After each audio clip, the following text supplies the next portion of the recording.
everybody, welcome back to the Let's Talk Q&A show. I am your host, John. This is the weekly show where we answer all of your burning questions, and I don't like to waste any time on top of this show because it is your show. So we're going to start off with our first question this week from Mr. Wolf Viking, who will be getting off of YouTube pretty soon. He might already be off, but we have a few questions from him, and we're going to start it off with, okay, I'm trying to get some more questions in for next week, so tell us what 10 movies that define what the 80s are to you, and your top 10 John Goodman movies. So we'll do the first one, the top 10 movies that define the 1980s to me. And, you know, these aren't necessarily my favorite pictures, but these are the movies that I would think are the best way to give you a peek into what the 1980s were and what these kind of films represented. Maybe it represented a certain genre of films, maybe a certain director of films. And we'll just start it off, and these are in no particular order, with The Breakfast Club. I think out of all of John Hughes' movies that came out in the 1980s, the one that is remembered most and probably the most fondly is The Breakfast Club. Now, there's some things in there that haven't aged that great, like a lot of John Hughes movies, but nothing as bad as like in 16 Candles. But, you know, in the 1980s, my favorite John Hughes movie is still Planes, Trains, and Automobiles, and then followed by Uncle Buck. But The Breakfast Club, you know, that kind of created the genre of everybody gets put in one group, whether it be the jock, the nerd, you know, the popular one. You know, everyone gets put in their own group. And what if one day we have to go to Saturday detention? We have to put one member of each of these groups together, and, you know, they have to play it out, talk about their issues that faced them in the 1980s. And it's a fantastic movie. It's not one of my favorite movies of all time, but it is actually my dad's favorite movie of all time. So I always found that pretty funny. So I watched this movie a lot growing up. He was just talking about this movie yesterday. Two movies I always think of with my dad are The Breakfast Club and Daredevil from 2003. And then you get Back to the Future. I mean, not only is this like one of the greatest movies of the 1980s and one of the greatest time travel movies ever, but this movie is directed by Robert Zemeckis. It's produced by Steven Spielberg. You know, Steven Spielberg presents was all over the 1980s, whether it be The Goonies or Gremlins. Not only was Steven Spielberg directing all these great movies, but he's producing these fantastic films that kind of have that Steven Spielberg touch to them. And Back to the Future is probably the best of those movies, and it's definitely the most memorable. Also, you have the great Huey Lewis song that crossed over into the mainstream. Huey Lewis even pops up in this movie. The movie still gets quoted to this day. It ended up becoming a trilogy, but the first movie still stands alone, stands the test of time. It is one of the greatest movies of the 1980s. I mean, you watch that movie with all the clothes, the actors, and again, Steven Spielberg being attached. It just is a movie of the 1980s. And then A Nightmare on Elm Street. This one was released in 1984, and I don't think a lot of people realize, like, the slasher genre took off with Halloween in 1978, and then through the early 1980s, like, we had the slasher genre with the slasher tropes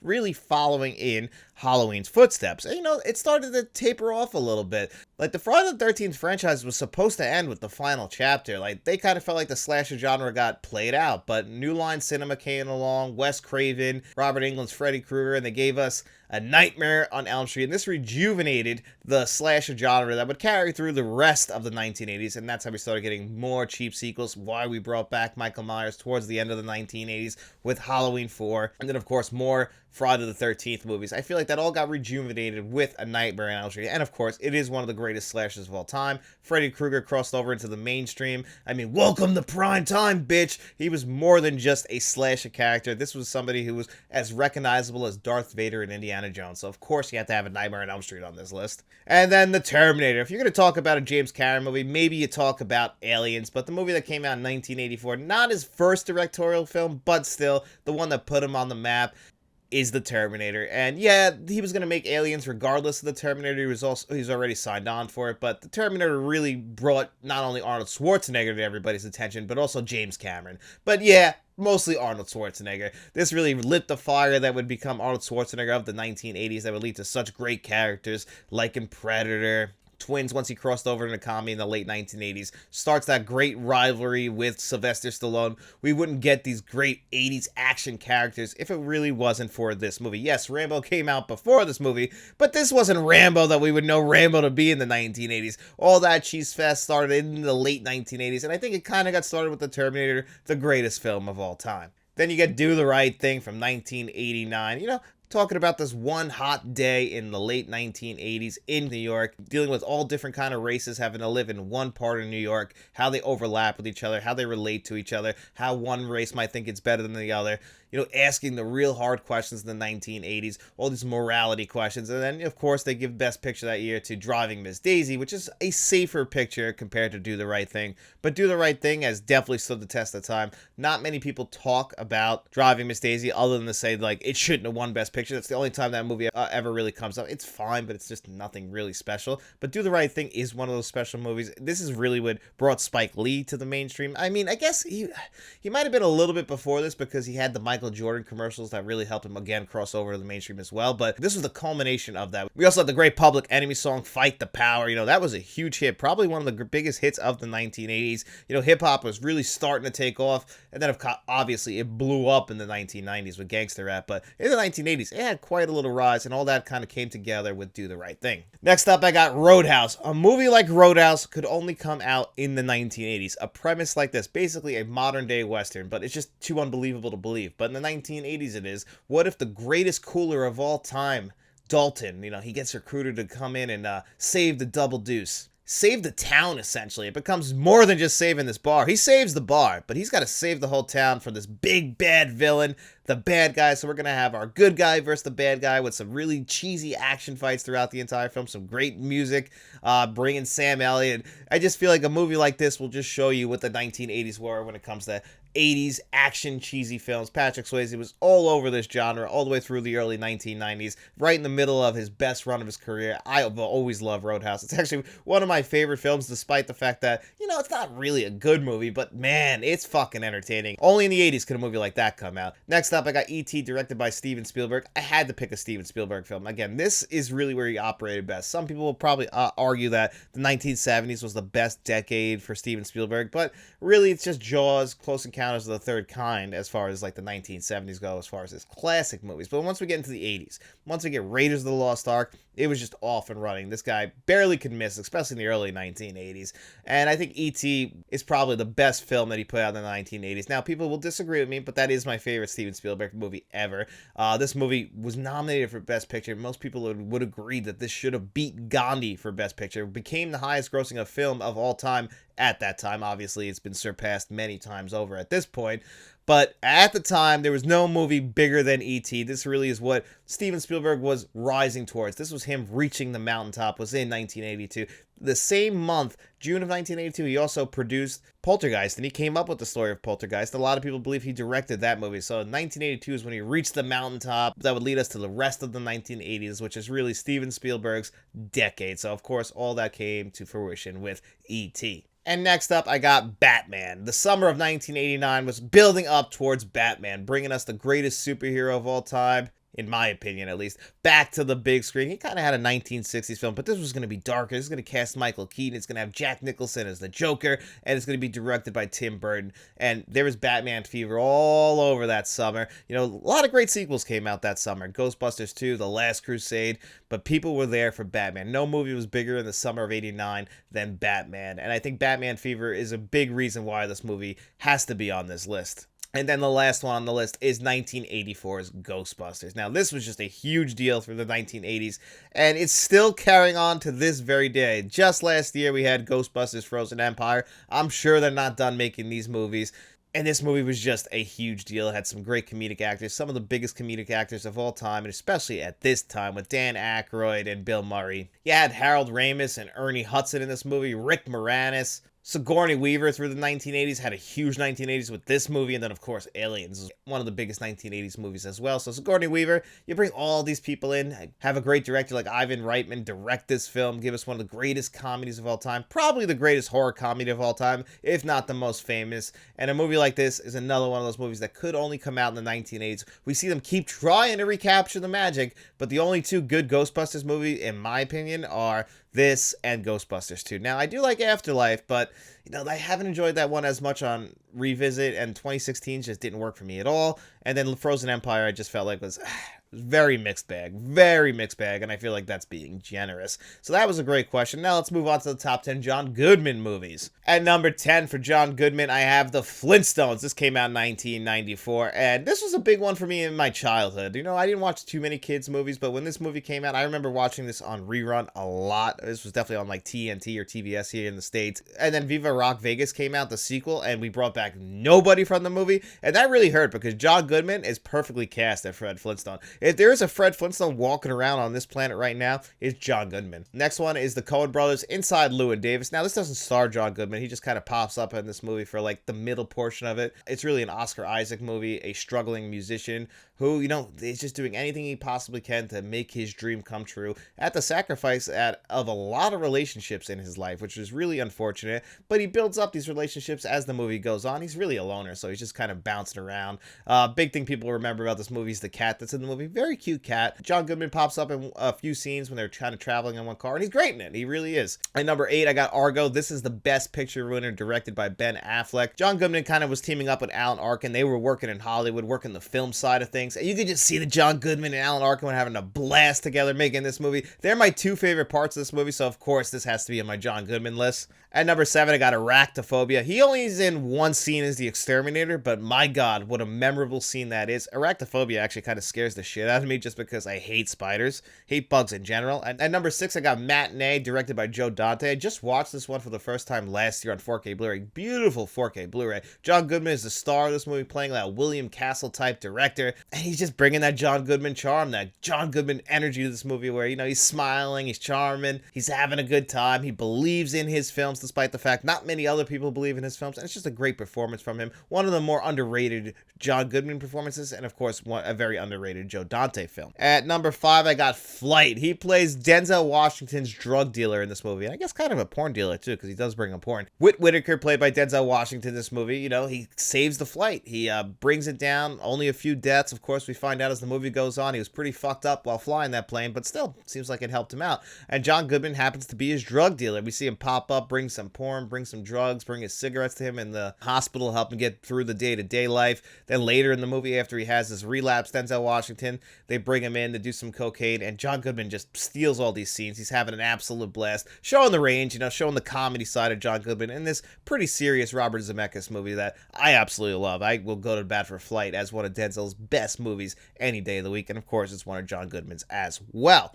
Number 4, Monsters, Inc. as Sully. You can throw Monsters University in here as well if you want, but still, his character is Sully, teaming up with Mike Wazowski, voiced by Billy Crystal. Match made in heaven. These two had great chemistry, and, you know, John Goodman, great voice actor. He does have one of those very distinct voices, and he's perfect in this Pixar movie. Next up is Raising Arizona. Now, this is Holly Hunter and Nicolas Cage's movie first, but Nicolas Cage, when he was in jail, one of his buddies was John Goodman, and then he's teaming up with William Forsythe, the two of them. They escape from prison. They're just two idiots, William Forsythe and him, but they're Nicolas Cage's buddy. Holly Hunter clearly doesn't want these two guys around, but where else are they going to go? And they seem innocent enough despite the fact that they escaped from jail. It's a Coen Brothers movie, and I believe it's their second film, and it really shows the more quirky side of the Coen Brothers. Like, it's a very light-hearted movie compared to, like, No Country for Old Men, which is definitely the more serious side of the Coen Brothers. At number 2, I got The Big Lebowski. This is another Coen Brothers movie. I think this is one of 3 I had on this list, and they really knew how to get the best from John Goodman. He's also great in Barton Fink.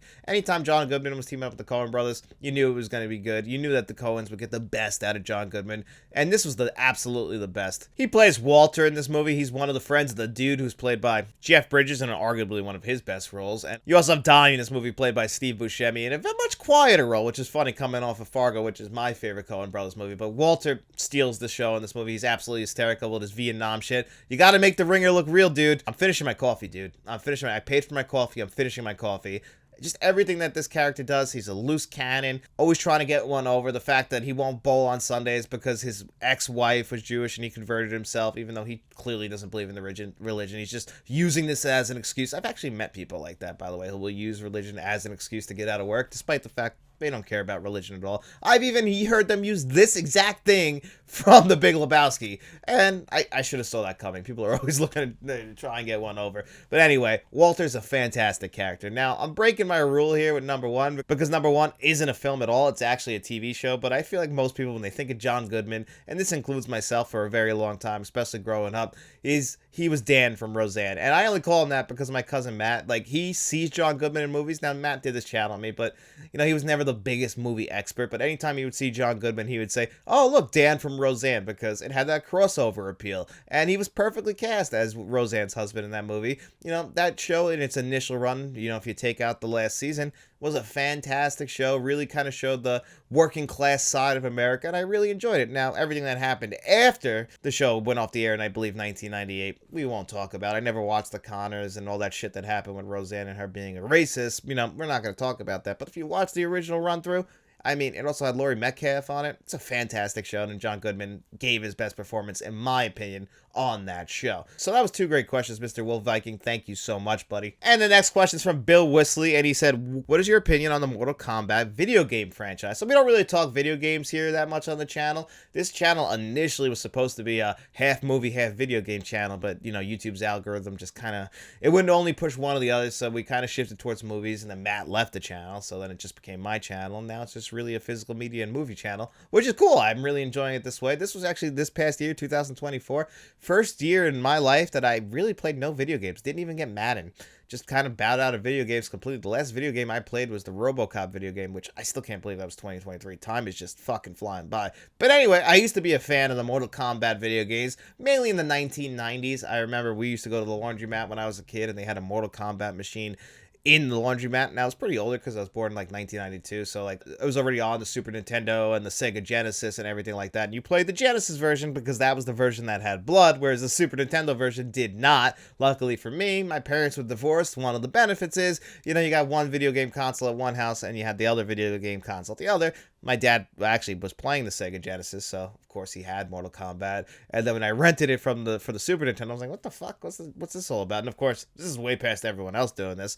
And then from there, I really kind of didn't play the Mortal Kombat franchise. Like, I never played the recent games, which I know have a pretty big following now and have been pretty popular at least the last two games, I believe. So that was really my only connection, was through the first few games that I played at the laundromat, and then on the Super Nintendo and on the Genesis. That was really it. Now, the movies, I liked the one from the 90s. I thought that was fine. The sequel, I don't remember at all. And then the one that came out in 2021, I want to say, maybe it was, no, I think it was 2021. That was actually a really enjoyable film. It was a lot of fun. It was a little stupid, but I really enjoyed that film. But that's really my only connection to the franchise as far as video games go, Bill. But that was a great question, buddy. Thank you so much. And the next question is from Dark Room Reviews, which you guys should head over to his YouTube channel and subscribe right now. And he asks, hey John, what are your favorite boutique labels? Well, my favorite for a long time, and this was the first boutique label that I ever got into, was the Criterion Collection. And they're still my favorite. Like, deep down inside of me, my favorite genre would still be dramas, and I always like discovering new films, even from other countries. And that's what the Criterion Collection can bring to the forefront.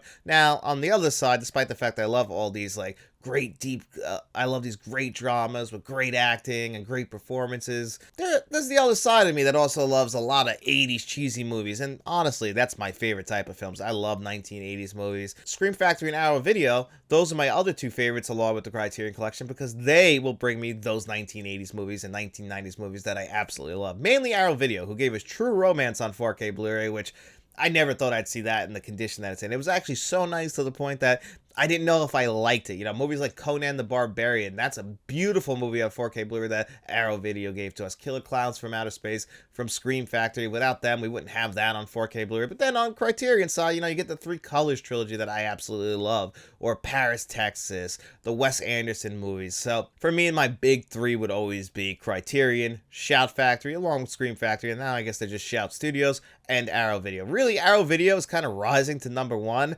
and I would not be surprised if they have another year like they had the last 2 years where they do actually rise up to be my favorite. And also give a quick shout out to Kino Lorber, because they have given us some great movies that I wouldn't expect to come to 4K Blu-ray, like Out of Sight and The Taking of Pelham 1, 2, 3, or Bad Lieutenant, like all these great movies that are Internal Affairs that I would never expect to come to 4K Blu-ray. Like, they were, you know, modest hits, and like when they came out. Really, they're just movies that have a pretty big cult following, and I just love that those movies have been coming to 4K Blu-ray from them as well. So 1, 2, 3, 4 would be Criterion, Our Video, Shout Factory, and Scream Factory, and then at number 4 we'll go Kino Lorber. And I guess if I have to throw like a number 5 in there, we'll go Vinegar Syndrome, despite the fact that, you know, the movies themselves are really hit or miss. It takes like a really nice product for me to be like, all right, gotta grab that one.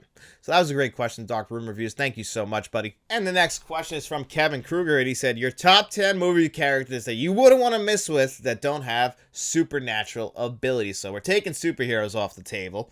You know, we could have took Batman, but I guess, you know, that kind of, still feels like cheating a little bit. And again, this is in no particular order. The first one I got up top is Charles Bronson from Death Proof. There's a bunch of Death Proof movies, but this guy starts out as just a regular old-fashioned architect, but when his family gets killed, he goes on a path of revenge. And people try to fuck with him, and they find out very fast that that's not the way to go, because you're going to end up getting killed by Charles Bronson. And this is really one of his best characters. It probably is his best character. I haven't watched the original in a couple of years, and I've kind of been in the mood for it. It's kind of like a winter-feeling movie. I think I'm going to check that one out again. It's been a long time. Dirty Harry. Why would you ever fuck with Dirty Harry? Like, look what happens to people when you do that. You know, it's just a mistake. Next up, John Wick. People learn very fast you don't mess with John Wick. That's why I love the original John Wick movie so much. It has one of my favorite movie tropes, a character that is a badass, but we don't know they're a badass yet, but everybody in the movie does. So we just see this regular guy. We see him get knocked out. We see his dog get killed. And then we find out pretty fast, like, you don't fuck with this guy, and they mess with the wrong person because he's going on a path of revenge that would go through about 4 films this far, and a lot of people have learned their lesson. Next up, I got the bride from the Kill Bill movies, Kill Bill Volume 1 and Kill Bill Volume 2. You should have killed her. That's the mistake that everybody made. They should have killed her because she got her revenge, and it didn't matter who they were. They had to face the revenge. Even if kids were involved, they were going to meet the wrath of the bride, and they definitely deserve that. Next up, I got Dutch from Predator. I mean, my God, out of Arnold Schwarzenegger's characters, you know, the Terminator's obviously a machine, but Dutch killed a Predator. So right there, a Predator, an alien who's just hunting for sport, probably feels like there's no real competition, but he ran into the best competition that day, and I guess he was game for that fight. He was still he went out in a blaze of glory. You can't say that the Predator was a bitch or anything, but he faced Dutch that day, and Dutch killed him. Tommy from Goodfellas. I mean, he's a maniac. He's an absolute psychopath. He's gonna fly off the handle, and I would never feel safe around this guy. Like, people who hang around with him, like Ray Liotta, that's his buddy. Like, I'd be like, no, we gotta whack him. Like, he's a fucking psychopath. We gotta get him before he gets us. And then next up, I got Benicio del Toro's character in Sicario. Sicario is one of Denis Villeneuve's best films. I like that movie more than the 2 Dune films. I know that's quite crazy to say right now, but Sicario is like his masterpiece that no one talks about. Benicio del Toro in this movie is a brute. This is a guy really set on revenge, and he's willing to lie through his teeth. He's willing to be directed and help out as long as he's able to get what he wants out of that. And what he wants is fucking revenge for the murder of his family. I don't know why people don't learn. Like, look whose family you're killing before you do it, because they're going to come back. And this guy comes back, and he gets his revenge. Next up, Anton Chigurh. Another man who's just not going to lose.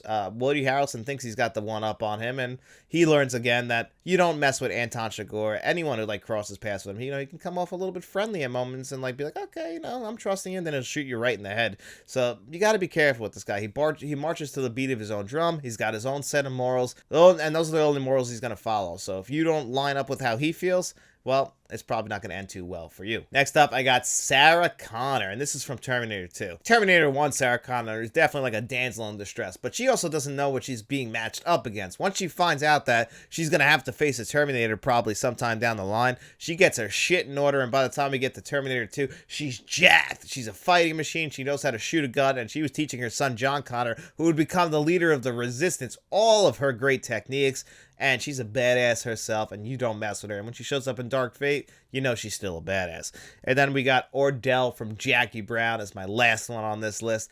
This is just a guy who you try and fool him, and you finally beat him at the very end in Jackie Brown, but for the most part, he was still one step ahead. You kind of think, this guy just drinking screwdrivers, he can't be that serious, but man, he's actually kind of petrifying. I'm more petrified of Ordell than I am of Jules in Pulp Fiction, despite the fact Pulp Fiction Jules is the better character. Ordell, he's a menace, and you don't want to fuck with him. So that was a great question, Kevin. Thank you so much, buddy. And the next question is from Mr. Mice, and then it cuts off, and he wrote, or she wrote, I'm not entirely sure, any favorite movie that you wish had a different director's style or similar? Any favorite movie you think would have improved with a different actor? So the movie that always pops in my head, if we would have replaced some actors, the movie would have been a lot better. And I think with Gangs of New York, if you would have replaced two characters, Leonardo DiCaprio and Cameron Diaz, that movie would just vastly improve. And that's a shame to say, because Leonardo DiCaprio is one of my favorite actors ever, and Cameron Diaz ain't no slouch as long as she's in the right film. I just feel like with Leo, we hadn't reached the best version of Leonardo DiCaprio yet. I don't think that would come for about like 5 more years after this movie. Really, like up to like The Departed, I feel like Leo was just still kind of working things out, and I feel like he was very undercast, a little bit too young for Gangs of New York. And Cameron Diaz just feels completely out of place in this movie, so I would have definitely recast the two of them. And because Gangs of New York has a lot working for it. You do have a phenomenal performance in there from Daniel Day-Lewis as Bob the Butcher. There's a lot of other great performances. The production design is just, second to none with this movie. It was a passion project for Martin Scorsese, and it's tough because it's still a good movie, but you see a great movie in there. Just got to make some changes, and it would have been a 10 out of 10 masterpiece, but unfortunately it falters. And another movie that I feel like a different director's style would make the movie better is Training Day. And also if you recast Ethan Hawke. I think I've said it here before. I really loved Denzel Washington in that movie. It's not my favorite Denzel performance, but Ethan Hawke in that movie. And again, I love Ethan Hawke, but I just feel like I don't really like his character. I feel like he's acting too much in that movie. I never really truly believed that's a character. I never believed that's anyone other than Ethan Hawke trying to be a character. Whereas Denzel, I mean, he falls into the character as much as he possibly could. Do I think this, again, I don't know if he deserved the Academy Award for this movie. It's nothing compared to Malcolm X. And then, of course, the director, Antoine Fuqua. He's fine, but I feel like if you would have had a great director like Spike Lee direct this movie, we would have ended up with something a little bit more special. I feel like we would have explored a lot more deeper themes in this movie, where, we do kind of explore that stuff, but a lot of the stuff is, takes place in one day, very surface level. I feel like you bring in a director like Spike Lee, this movie can become even more meaningful. And then, as far as Quentin Tarantino goes, I always wanted to see him do something in sci-fi. It would have been cool to see him direct like an alien movie. Like, he just kind of stays within his like LA type of movies, his revisionist historical movies, and then of course you got the westerns that he's made in Django Unchained and The Hateful Eight. But would have loved to see him do something like, there was those rumors he was going to do a Star Trek movie. Now, I'm not a big Star Trek guy, but if he would have directed that, I would have been there day one just to see what he does with that kind of thing. Put his little Tarantino twist on it. Like, I want to see Tarantino, with all the blood and guts and all the cursing. I want all of that brought to like a sci-fi movie. I feel like it could be a unique experience. It's probably never going to happen. It's just because that's probably not something that really interests Quentin Tarantino. But if it did happen, I would definitely be there for it. So that was a great question as well. Thank you so much. I really had to think about that one. And the next question is from Sprazy110, and he said, do you have any physical media New Year's resolution? So this year, there's a couple things I really want to do, and I kind of want you guys to hold me to this, because one of these videos I've wanted to make since I started the channel, and that is the top 10 John Carpenter movies on 4K Blu-ray. The only reason I haven't done it yet is because they keep releasing new John Carpenter movies on 4K Blu-ray, and I feel like I can't make the list until I own all those movies, so I have to buy movies like Ghosts of Mars on 4K Blu-ray, which I don't necessarily really want. I do want to get Vampires on 4K Blu-ray, but I feel like to make that list, I have to own them all. I just got Starman and Columbia Classics Volume 4 finally on 4K Blu-ray. You'll get a review for that pretty soon here on the channel, but I want to make sure because I have almost all of John Carpenter's movies on 4K Blu-ray. I'm just missing, I think, at this point, 2 of them, but I want to make that list this year, so I have to get the rest of the John Carpenter movies on 4K Blu-ray. That's a big resolution for me. And also, I just watched Kickboxer on 4K Blu-ray, and now I want to go back and watch more Jean-Claude Van Damme movies, so I'm going to go back and get the Jean-Claude Van Damme movies on 4K Blu-ray, like Sudden Death and not Kickboxer, like Bloodsport, that I don't have on 4K Blu-ray yet, and, do a nice Jean-Claude Van Damme collection video, just because I'm kind of in a JCVD mood. Didn't expect that, but hey, sometimes a movie comes along that you haven't seen in a while, you give it a second try, and you're like, holy shit, I wrote this movie off for no reason. Kickboxer I had an absolute blast with. So that was a great question, Sprazy. Thanks, buddy. And Sprazy also asks, how would you rank the major movie genres from worst to best? And I have 8 genres here because I was looking up lists and everyone had like 13, 15, some just had 4. They used to put like sci-fi, horror in one section, but they'll have their own spots here. So the ones I went with are drama, comedy, science fiction, fantasy, horror, thriller, western, musical, and then I included comic book films because I feel like they have become their own genre like musicals and westerns. Like, I would say they're most comparable to westerns because they have their big moment in the sun, but then they kind of fade away. Same thing with musicals. And at the very bottom at number 8, I'm going to put musicals. You guys have heard me talk about this in the past. I've never been a big musical guy. It really takes something special for me to get into a musical. Luckily, La La Land does exist. Grease is fine, but I've never really cared about many musicals, so of course that has to go at the bottom. And at number 7, I'm going to go fantasy. I'm also not a very big fantasy guy, but again, some fantasy comes along, catches my eye, and I'm like, yeah, that's a great fantasy movie, but it has to be a special kind of fantasy film for me to really, like, get excited to go see it. Luckily, the Harry Potter movies came along, and I do love those. And next up, I got comic book movies, and I know this might seem a little bit low at number 6 here, but comic book movies, for the most part, are, you know, good. Sometimes you get a great one in there, like Batman 1989 is one of my favorite films ever. I've really enjoyed a lot of the MCU movies. There's a lot of great Batman movies. Like, Batman is my favorite superhero, and I'm not really a fan of, like, Batman comics. I'm not a comic book guy, but as far as films go, love Batman, Batman Returns, almost the entire Dark Knight trilogy. I did enjoy the Batman from a few years ago. So we've gotten a lot of great Batman movies. The Guardians of the Galaxy movies, I've enjoyed all of those as well. Blade is one of the greatest comic book movies of all time.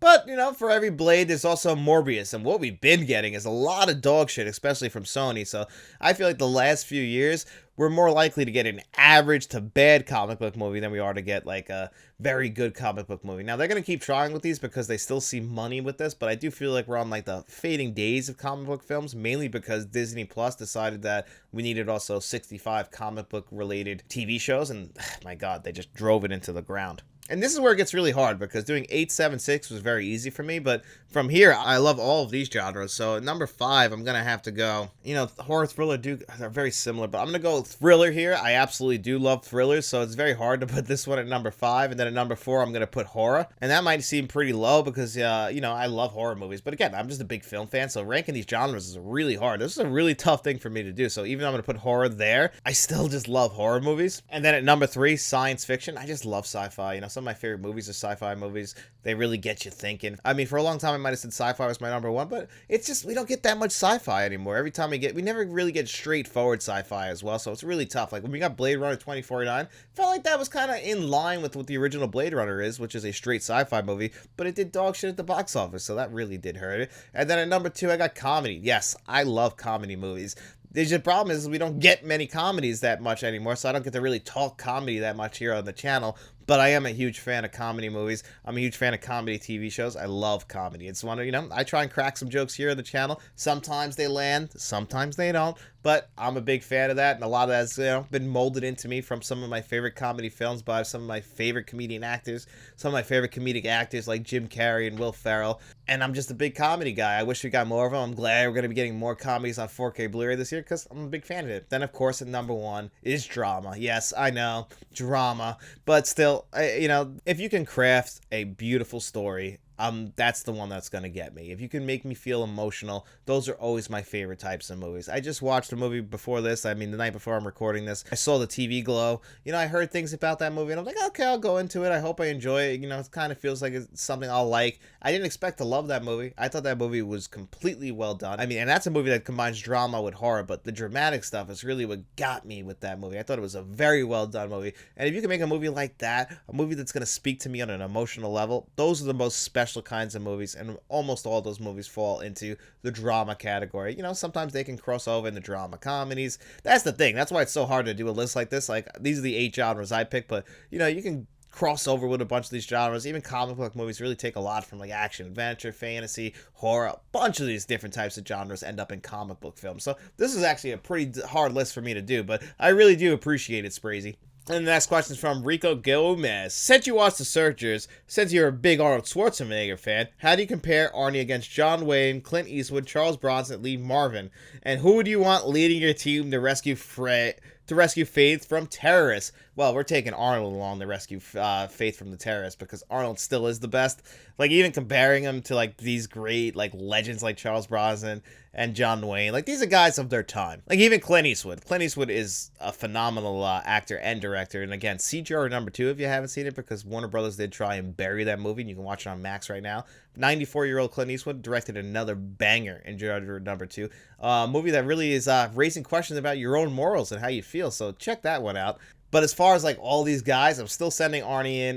John Wayne, like, you'd want him in the 1950s. You'd want Clint Eastwood in the 1970s. Lee Marvin's another one who's a badass. But I'm still going to be an Arnie guy through and through. I mean, those arms, like, I just know he won't fail. He can't fail. He's Arnold. And that's a great question, Rico. Thank you so much, buddy. I like a little fun question like that. And Mr. Smelly Potato, our channel director, asked, do you have any movie watch-alongs planned for 2025? And he said, how do you feel about Dolby Vision / HDR on animated content? Do you feel like it changed the original animator's intended look or improves on it? So as far as watch-alongs go, I do want to do some of those in 2025. I want to do some live streams. The biggest problem that faces me is just time. Like, I have to work a lot. I have my, I own a house. I'm married. And I have to, like, give some time to my family. It's very hard. It's very hard to, like, balance everything. And, live streams were, like, one of the things that kind of fell to the wayside just because I have to make these videos first.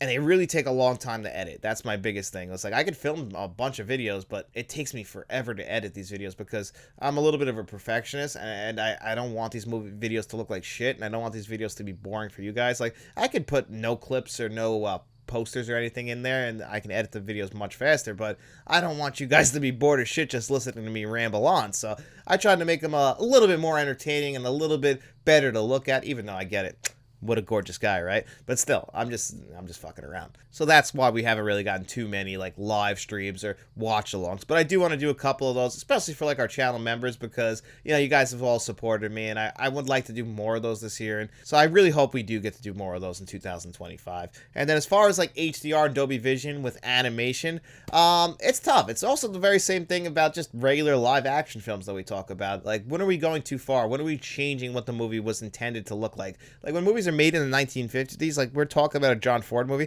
John Ford has been dead since the 1970s. Like, I'm sure he never imagined a 77-inch TV in our homes with HDR and Dolby Vision. He'd probably be like, what the fuck is that? The guy was born in the 1800s. So when we do things like that, old animation, old films, when we put HDR and Dolby Vision over it, we're already kind of playing around with how the films were intended to look. We're already dabbling in something that a lot of directors probably didn't intend for these movies to look like. Now, as far as animation goes, I was worried that wouldn't even get improved upon because I thought, how do you improve on animation? I was dead wrong about that. Like, look at the Leica Studios 4K Blu-ray releases, like Coraline, like, they're gorgeous. Some of the best 4K Blu-ray releases ever, and I think the animation lends itself to the HDR and Dolby Vision. We improved on A Nightmare Before Christmas. Now, Disney hasn't really improved too much. Like, there's, like, Lion King. That's why I haven't, like, picked them up on 4K Blu-ray. And I feel like most of those studios don't really care. Like, I don't think they really care, like, if the animation... I think they kind of feel like the animation is being improved upon. Now, me personally, I don't really mind that much with stuff like that. Movies like Akira on 4K Blu-ray, like, that stuff I still have to grab on 4K Blu-ray. Now, I wonder if, like, those kinds of improvements, like Ghost in the Shell, how the directors feel about that. I personally like them improving on it when it comes to animation. I think, that's something that was done in the computers since 1995, or, as far as straightforward stuff like from Pixar. Like, they probably want those movies to look better if they could. I don't think it necessarily hurts it. Star Wars, where you go with, like, George Lucas and stuff, I feel like that kind of revisionist stuff does hurt it, and it changes how the movie was remembered. And you can argue HDR is going to be changing that for animation, but I feel like if we're going to be doing that with regular live action films, I think it still could be accepted for animated films. And this is really a tough question because it floats the fine line that we talk about here in the world of physical media of, have we gone too far? Do movies look too good? Because they never were intended to look this good. But of course, if you go back to the VHS days, they were probably never intended to look that bad. So, I don't know. I think it's really on a film-to-film basis. And if the director approves the movies, then I have to give it, like, a pass. Because, hey, it's their stuff. I always say this. It's their movies. They can do whatever the hell they want with them, even if we don't agree with it. It's the unfortunate thing as a collector, we have certain ideas of the movies we want to be released, but we can't always get what we want, and I feel like the directors, it's their movies, so they can put out what they want, even if we don't agree with it. So those were two great questions, Mr. Smelly Potato. Thank you so much. And the next question is from Amanda, and she said, what are your favorite moments in NASCAR history? Well, some of my favorite moments were, like, I've been watching NASCAR since 2001 religiously. I never miss a race. If I do, like, I'll watch it, like, when I get home from work or something like that. I'm just a huge NASCAR fan. I went back and watched stuff from the 80s and 90s and just watched full races. Just been a big NASCAR fan for almost my entire life. And some highlights that stand out to me as a big Jeff Gordon fan was him winning the championship in 2001. I mean, I don't have, like, the biggest memory of it, but seeing my favorite driver win a championship, and then that happened last year with Ryan Blaney, my new favorite NASCAR driver. You know, for me, my Jets and my Mets, they have let me down throughout my entire life. Same thing with the Knicks. They have been nothing but failures like my entire life. They've, they've come close a couple times. The Knicks have made the championship twice. The Jets fucking suck. The Mets have gotten there. They've made 2 World Series in my lifetime, and they lost both of them. One was to the Yankees, so that was tough going to 3rd grade after that. But NASCAR's given me some great moments. In 2005, Jeff Gordon won his 3rd Daytona 500, the first one I ever got to see him win live. Like, he won in 1997 and 1999, but I wasn't watching him. I did watch the 1999 Daytona 500, but I wasn't really paying attention. I just remember my dad watching it. That's how I kind of got into NASCAR, was because of my dad. And now my dad doesn't watch NASCAR anymore. And I'm still watching NASCAR to this very day, just pretty much by myself, because I have no one to talk NASCAR with. But anyway, I'm kind of like physical media. All the stuff I pick doesn't have fans around where I live. Now, NASCAR is not popular in the Northeast, guys. Let me just tell you. So when Jeff Gordon won that 2005 Daytona 500, that was a huge deal for me. In 2014, one of my other favorite drivers was Dale Earnhardt Jr., and he really struggled for a long time through the 2010s.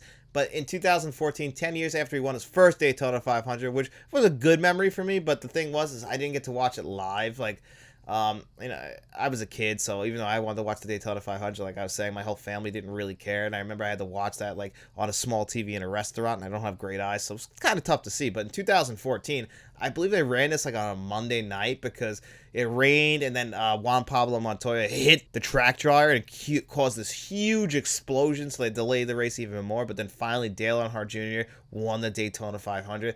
That was a huge deal as well. Like I said, Ryan Blaney winning the championship last year, that was a pretty damn big deal. And there's just been so many great races like that I've enjoyed. Like, even if my favorite drivers aren't involved, I just like watching some great races. And the Daytona 500 rolls around every single February. Ties into a movie I love, like Days of Thunder. I just get that old-fashioned feeling, like I'm excited for NASCAR again. It's coming up right around the corner. Like, that's what I look forward to. I'm a football fan, too. But, nothing gets me more excited than the Daytona 500 coming up. I absolutely cannot wait. So that was a great question, Amanda. Thank you so much for asking that. I really appreciate that. I love talking some NASCAR. And I know a lot of people don't really care, and they probably skipped ahead right now, which I understand. This is a movie channel. Who the fuck wants to hear me talk about NASCAR? But if I'm given the opportunity, guys, I really appreciate it. All right, our next question is from Kylie Tinkle, and she asked, who is the greatest actor to never be nominated for an Oscar? The big one is absolutely Kurt Russell. I couldn't believe he was never nominated for Best Actor or even Best Supporting Actor. The guy has been starring in movies since, I believe, the 1970s. He played Elvis, Kurt Russell. He's still making movies to this very day. How, through his entire 50-year career or 50-plus-year career, this guy's been acting since he was a kid, has he never been nominated for an Academy Award? Like, I get guys like Willem Dafoe never winning an Academy Award. He should have at some point in his career. He's given so many great performances, and this guy's in like 5 movies a year now still, and I don't know, what is he in his like 70s or 80s? He's got to get one at some point, right? Might be a little bit too late, but Kurt Russell, like, I can't believe they never threw him a bone and like nominated him for an Academy Award. And I get it, he was working with John Carpenter, and throughout the 1980s, they did not appreciate John Carpenter enough. And of course, he's never going to get nominated for movies like Tango and Cash and Overboard. But my God, how has Captain Ron never been nominated for an Academy Award? He is absolutely the best actor to never be nominated for an Academy Award. Now, Marilyn Monroe is also apparently never nominated for an Academy Award. And Jim Carrey should have got a nomination for at least The Truman Show or Eternal Sunshine of the Spotless Mind. But, of course, again, they look at him as a comedic actor. Like, they threw Eddie Murphy a bone with Dreamgirls. Otherwise, he's even said it himself, he had to give way harder performances in like The Nutty Professor and Coming to America, where he has to play multiple roles against like tennis balls, but they give it to Dreamgirls because he has a certain facial expression. That's kind of what the Academy Award does. They put too much value on other genres, and unfortunately they end up missing out on some great performances. And I feel like that's kind of what happened with Kurt Russell, is because he just did a lot of genre film acting, and people just don't pay attention enough to that. He was in a lot of movies that made some money, and blockbuster acting unfortunately also won't cross over, but Kurt Russell's a fucking great actor, and it's really a shame that he never was nominated for an Academy Award. That's a great question, Kylie. Thank you so much. And the next question is from Movie Collector, and he said, what are the physical media releases that you're looking forward to in 2025? So the big one is Seven. You guys will get a review for this on Tuesday. That is one of my most anticipated 4K Blu-ray releases ever. I'm a huge fan of Seven. We're getting the Quentin Tarantino movies. We're getting Jackie Brown, Kill Bill Volume 1 and 2. Like, these are movies I've been waiting to come to 4K Blu-ray for a long time. Panic Room in February is a big one. And then in March, we're getting Thief on 4K Blu-ray. Those are absolutely my most anticipated. Amadeus is a big one. Constantine. There's a lot of movies coming out already in early 2025 when I really needed to save some money that is just putting a burden on my already depleted wallet. So now I'm going to have to just add more on top of that because I have to get some of these movies. Like, I'm going to have to skip out on some 4K Blu-rays that I like really want, or at least like wait a little while. Like Uncle Buck. I really want Uncle Buck, but that's coming out the same week as Panic Room and Constantine, and I know I can wait a little bit longer for Uncle Buck, whereas those two movies, I'll probably get FOMO and have to pick those ones up. So yeah, early 2025 is already looking fantastic. And our last question for this week is from Haunted Pillowcase. We're going to end it with another top 10 list. And they said, what are your top 10 sword and sandal movies? So I'm also, this is another genre I wouldn't say I'm like the biggest fan of, is sword and sandal movies. There have been a few that have come along that I've absolutely loved. I even just picked up the 10 Commandments on 4K Blu-ray to do this list. It was a movie that I had never seen before, and I heard it was one of the greatest 4K Blu-rays. Spoiler alert, looks absolutely beautiful. If you like how The Searchers looked, and with that Technicolor VistaVision look, you know, the 10 Commandments is very close. Not as good as The Searchers, but it's almost there.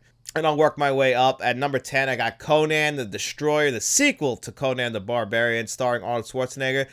This one, they wanted to go for a more family-friendly route, lighten things up a little bit. It's all right. I like the follow-up joke with the camel from the first movie, but other than that, it's a decent movie. It's a fun watch. If you're watching Barbarian, you have to watch Destroyer. At number 9, I got Cleopatra. This is just one you gotta watch for how beautiful the sets look. This movie, like, pretty much made them stop making these types of movies because the amount of money they were paying and then not making money back. If you want to look at how modern day comic book movies are starting to, like, kind of come around and how they're not making as much money, like, Cleopatra was the dagger in those, like, kind of sword and sandal types of movies because they were spending all this money, and for the most part, they were making a lot of money, but Cleopatra came along and, you know, just wasn't that great as far as financials go, but it's still an impressive feat. And at number 8, I got Troy, and I worked with a guy whose favorite movie ever was Troy. He would talk about this movie all the time with me, and all, like, you know, there's a director's cut and all that. It's a good movie. It is. But again, maybe this is just not my love for sword and sandal movies coming through, because I watched Troy again, I'm like, it's pretty good, but, you know, Brad Pitt's fine in it. At number 7, Spartacus. This movie's most remembered for I am Spartacus. And Kirk Douglas gives one of his career best performances. This one's directed by Stanley Kubrick in one of his very rare director for hire roles. Like, Kirk Douglas worked with Stanley Kubrick on Paths of Glory, and he wanted to bring him in for Spartacus, and that's how we ended up with one of these all-time great films. But it also doesn't really feel like a Stanley Kubrick film, and that's kind of what one of those, like, director for hire movies usually do feel like. Like, if you look at movies like A Simple Plan, like, that is a Sam Raimi movie, and it's a great Sam Raimi movie. Like, Spartacus is a great Stanley Kubrick movie, but it doesn't feel like a Stanley Kubrick movie, and it's the same thing with A Simple Plan. It doesn't feel like a Sam Raimi movie, but it's still a great movie, if that makes sense. I don't know. I hope that makes sense to you guys. But number 6, I got The Last Temptation of Christ. Now, this might not be necessarily a sword and sandal movie, but I just watched this movie for the first time recently as well. Phenomenal movie, and I saw on other people's list that they had The Passion of the Christ. I'm like, if you have The Passion of the Christ, then I should be allowed to have The Last Temptation of Christ on my list. And at number 5, I got The 10 Commandments. And if you guys are a Charlton Heston fan, this guy was all over the place with these types of movies. The 10 Commandments, obviously very biblical, and what a production. Another movie that is just absolutely stunning, especially for the 1950s. Call me crazy, but turning the water into blood, that effect holds up pretty damn well. Now, the fire effect in the next scene with the hell, yeah, you know, not as great, but it's the 1950s. Number 4, Conan the Barbarian. Talked about The Destroyer. Well, the better film is Conan the Barbarian. This is where people really just started to notice Arnold Schwarzenegger. It wasn't until Terminator where he blew up, but he gives a great performance in this movie. James Earl Jones gives a great performance. I love the set design for this film. I think it holds up phenomenally, and a lot of that can be credited to my recent love of this movie because of the Arrow Video 4K release. And at number 3, 300. This movie was a phenomenon when it came out. I mean, this really took Zack Snyder to the next level. There were other Zack Snyder movies like Dawn of the Dead that had come out. But once this movie came out, people knew who Zack Snyder was. They kind of started to recognize his style that people love to this very day. And why we have the Snyderverse, all that really got started as far as like his popularity with this movie 300. I'm pretty sure this came out before Watchmen, because I think they were selling it on the guy who gave us 300. And this movie, like I said, it got a sequel that wasn't directed by Zack Snyder. It's fine, but the original one's a classic.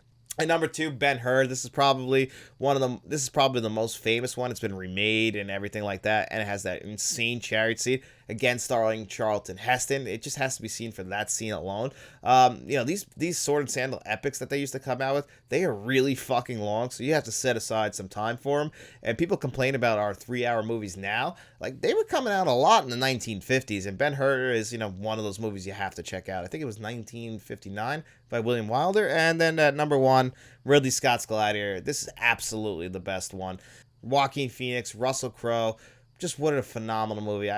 This is what I was hoping Gladiator 2 would be, but how can anything live up to the original Gladiator movie? That movie is a masterpiece. Deserved Best Picture. The movie you wouldn't expect to win Best Picture, but hey, it's got Ridley Scott attached, and it's just one of those great movies, and it is the greatest sword and sand movie of all time. And that was a great question as well, Haunted Pillowcase. I hope I didn't let you down with my answers. Like I said, I haven't seen all the Sword and Sandal movies. I have to go back and watch more of them. But hey, that was a great question. Thank you so much again. And guys, that's going to do it here for me on another episode of the Let's Talk Q&A show. I hope you guys enjoyed it. And if you did, don't forget to like, share, and subscribe. And leave your questions for next week's show in the comment section below, or wait till the post that I'm going to start trying to put out on Monday. And guys, we also have channel memberships, so if you want to become a friend of the channel, a producer for the channel like John Don't Juggle, or even a channel director like Mr. Smelly Potato and Frank from Frank's Media and Reviews, you can look for all that information in the description below. And guys, John Don't Juggalo and Frank from Frank's Media Reviews do have great YouTube channels as well. Make sure you guys head over there and subscribe to them. I promise you, you will not regret it. But if you got no money to throw our way, guys, we don't mind at all. All we hope is that you enjoyed this video, and if you did, get out in those streets, tell your friends about us, and then we'll be seeing you around.